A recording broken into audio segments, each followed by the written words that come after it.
বুঝতে পারি, এবং তখন আমার ওই টাইমে আমার কাছে 20 টাকা থাকতো না আমি দুধের প্যাকেট একটা কিনতে পারবো।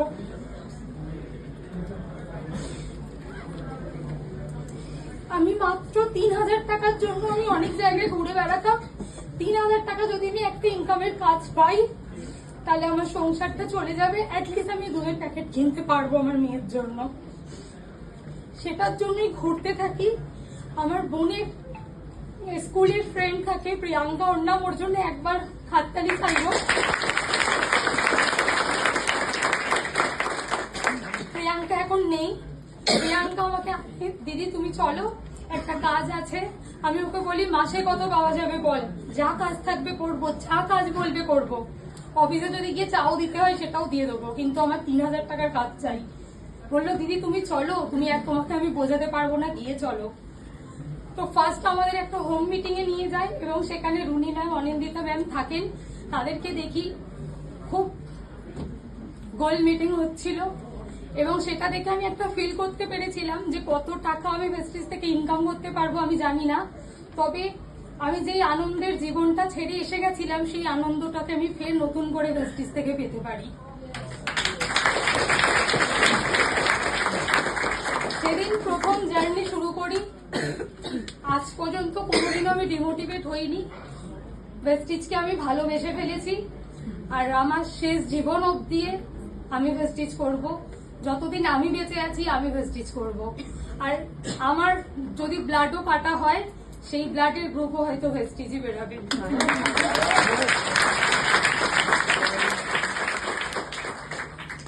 যত ড্রিম সব ভেস্টিজে এসে দেখা শিখেছি। আজকে বাচ্চা বাচ্চা মেয়েরা এত বড় বড় গাড়ির নাম বলে, আমি যখন ভেস্টিজে এসেছি শুধু জানতাম 4 হুইলার হয়, এত গাড়ির নামও জানতাম না। এত গাড়ি আছে, লাক্সারি কার, এই ব্যাপারটাও জেনেছি এখান থেকে। যেহেতু এখান থেকে জেনেছি তাই আগামী দিনে লাক্সারি কার নেওয়ার স্বপ্নও এখান থেকেই আছে। বেশি আজকে আর কিছু বলতে চাই না, তবে 2-4টে কথা আমাকে বলতেই হবে। এখানে প্রত্যেকেই ছোট ছোট করে টিম আছে, কারোর অনেক বড় টিমও আছে, ছোট টিমও আছে। সবাই নিজের টিম নিয়ে কাজ করতে চায়, আগামী দিনে আরো ভালো কাজ করবে। আমিও অনেক কাজ শিখেছি আমাদের সিনিয়রদের থেকে, অফিস থেকে, ম্যানেজমেন্ট থেকে অনেক কাজ শিখেছি, সেই কাজগুলোকে নিয়েই করতে চাই। তবে একটা কথা আমি বলতে চাই, আমরা যখন প্রথম ভেস্টিজ শুরু করি, প্রথম আমরা ভেস্টিজের ব্যাপারে কাদেরকে বলি? আমাদের ফ্রেন্ড, বন্ধু যারা আছে তাদেরকে বলি, আমাদের ফ্যামিলি, নেবার্স যারা আছে তাদেরকে বলি। তো যখন এই লিস্ট শেষ হয় তখন আমরা স্ট্রেঞ্জারদের কাছে যাই, তাই তো? তো আমিও তাই করেছি। প্রথম যখন ভেস্টিজ শুরু করেছি আমার যত চেনা জানা বন্ধু বান্ধব, ফ্যামিলি মেম্বার, ভাই বোন, কাকিমা, জেঠিমা, তাদেরকে আমি ভেস্টিজের ব্যাপারে বলেছি।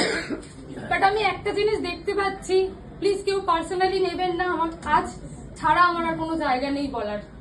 আমি জানি আজকেই আপনারা শুনবেন, কাল থেকে শুনবেন না আমার কথা, ওই জন্য আমাকে আজকেই বলতে হবে। তো ভেস্টিজে আমি যখনই কাউকে নিয়ে আসি, আনার আগের দিন অব্দি তার সাথে আমার সম্পর্ক খুব ভালো থাকে, আর এখানে আনার পর সম্পর্কটা আমার সাথে তার নষ্ট হয়ে যায়। আর এটা একবার হয়নি, বারবার হচ্ছে। কেন হচ্ছে আমি জানি না। একটা কথাই বলবো, প্রত্যেকে অফলাইন, আমিও অফলাইন, আমার টিম মেম্বার যারা আছে তারাও অফলাইন। যখন তোমরা দেখতে পাচ্ছ যে আমি কাজ করছি, কাজ করার চেষ্টা করছি, সাহায্য করো, সম্পর্কগুলোকে নষ্ট করো না, কারণ সেই সম্পর্ক নষ্ট হয়ে গেলে সেই সম্পর্ক আর ঠিক হয় না। আমি এটা রিকোয়েস্ট করব। আজকে যদি আমার বিজনেসটা ভালো হয়, আমি অনেকদিন ধরে আমি প্রিপারেশন নিচ্ছি, বারবার ফেল হয়ে যাচ্ছি, প্রিপারেশন নিচ্ছি, বারবার ফেল হয়ে যাচ্ছি। গোল কমপ্লিট করতে গেছি, 400 পিবির জন্য আটকে গেলাম। যেই লেগ থেকে 400 পিবি আসবে তাকে ফোন করছি, ফোন রিসিভ করছে না, আটকে গেলাম। আমার ইনকাম এলো না, সেটা নিয়ে কারোর যায় আসে না, টিম নিচ থেকে মেনটেন হয়ে